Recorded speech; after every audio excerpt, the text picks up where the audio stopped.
record being set.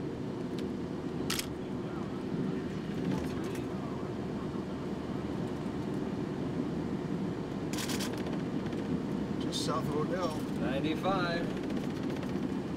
Sorry. 96. You all right, Smedley? You all right? And we're going to hit 100. There's 100. On our way. 101. Senator, could you lean back a little bit, Senator? Just a second. Great. That's okay, thank you. Must be Ray's personal photographer. I've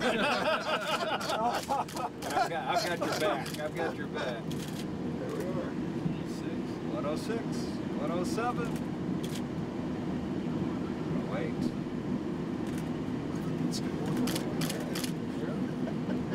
110. 110.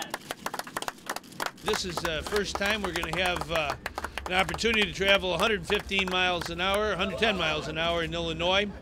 And what I think is very important about this day is 100 years ago this month, Union Station in Joliet, Illinois opened up. And a century later, we want to open up to the 21st century. This is an opportunity for all of us in Illinois to help our rail, our passenger rail, help people get to where they want to go in a safe, reliable, speedy way. And that's what high-speed rail is all about. We know all about other places in the world, in Asia and Europe, that have fast trains.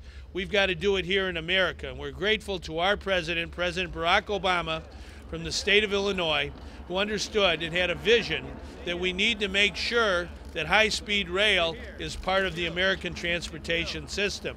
And the president put that into the bill that was passed 3 years ago, and our state responded. In our job recovery bill, we inserted funding for matching federal funds for high-speed rail. We had to wait a long time in Illinois to have a job recovery bill. It took a decade. I was in office for about 10 weeks. We worked together in a bipartisan way to get a bill passed to invest in high-speed rail and rail transportation in our state of Illinois. We've got 4 major Amtrak routes. Each of them have grown dynamically in recent years. We have over 2 million passengers a year. The passenger ridership is up, and that's even without the high-speed rail. What we want to do today is show the people of Illinois, the people of America, what we can do right here in the Midwest at connecting people from one city to another with a fast train. Standing here in Illinois, I can't help but invoke the vision and perseverance of one of our nation's greatest heroes, Abraham Lincoln. As most of you know, our 16th president had a bold vision for American rail. When Lincoln first talked about building the Transcontinental Railroad, the critics and naysayers told him no. In a time of crisis and uncertainty, some believed that investing in our future was simply not a good idea. But Lincoln knew better. He knew that America's future was bright, but only if we choose to invest in it. He knew that in order to be the most powerful economy in the world, we would need a modern transportation system that would connect us from coast to coast. That's why 150 years ago, he signed the Pacific Railway Act of 1862, laying the groundwork for one of the greatest transportation projects in history. Today, our president, President Obama, has the same kind of vision for rail, but this one is designed for success in the 21st century.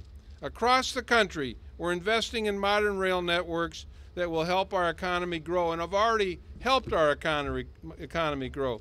Our plan calls for increasing the speed and frequency of service, improving reliability, and providing growing populations with alternatives to rush hour gridlock and overburdened airports. We've invested $2.5 billion to achieve that vision right here in the Midwest. But let me say this, what we're celebrating here is the next generation of transportation for the next generation.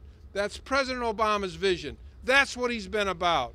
And that's what this kind of new high-speed rail in Illinois is all about. Congratulations to everybody who has been a big, big part of this. We're grateful for your support.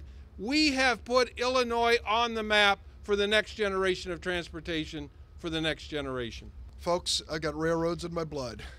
Born and raised in East St. Louis, Illinois, my mother, my father, my two brothers, and I all worked for the New York Central Railroad. I grew up with railroads.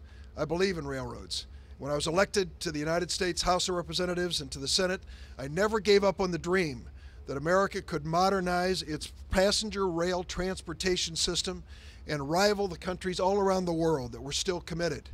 But it was only a dream until President Barack Obama was elected, and he made a personal commitment to the high-speed rail projects that we are honoring today. That was a turning point.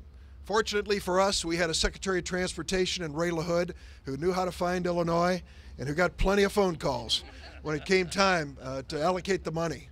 As governors all around the country decided in their Tea Party loyalty oaths to give up on passenger rail, we called Ray LaHood and said, we'll take the money in Illinois.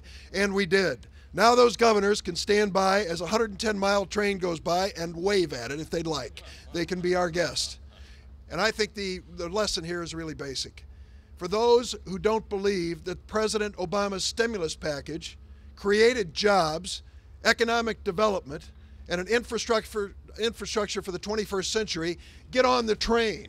For those who think that rail service is yesterday and not tomorrow, get on this train.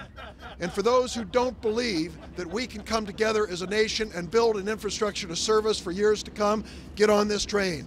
For all others, step back. It's coming at you fast at 110 miles an hour. Wave as we go by. Thanks a lot. Excellent.